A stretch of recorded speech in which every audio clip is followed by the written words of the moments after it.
Hello everyone, today for reading we are going to listen to the story The Crayon Box That Talked by Shane DeRolf, illustrated by Michael Letzig. While walking in a toy store the day before today,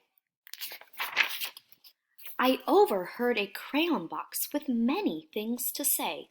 "I don't like red," said Yellow, and Green said, "Nor do I, and no one here likes orange, but no one knows just why."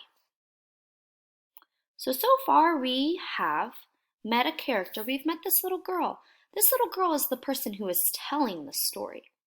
Since she is in the story and she's telling the story, this story must be in first person.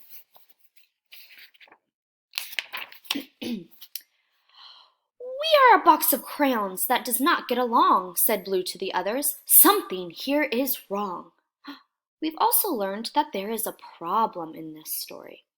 The problem is that this box of crayons does not get along.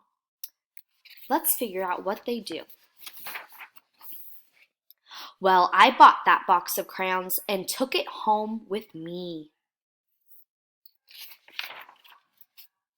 and laid out all the colors so all the crayons could see.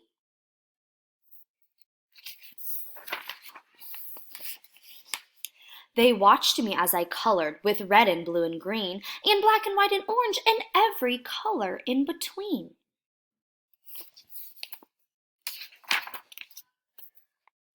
They watched as green became the grass, and blue became the sky, and the yellow sun was shining bright on white clouds drifting by.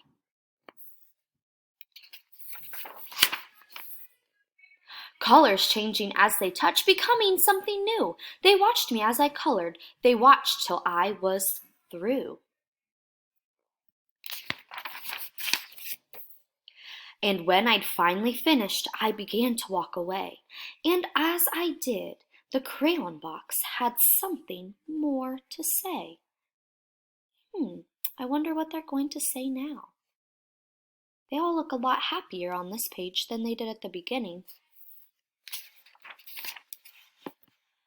"I do like red," said Yellow, and Green said, "So do I, and Blue, you were so terrific, so high up in the sky." They're not fighting anymore.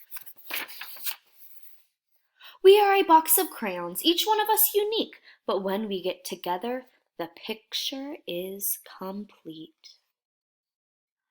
At the end of the story, they solved this problem by working together. The end. I hope you enjoyed.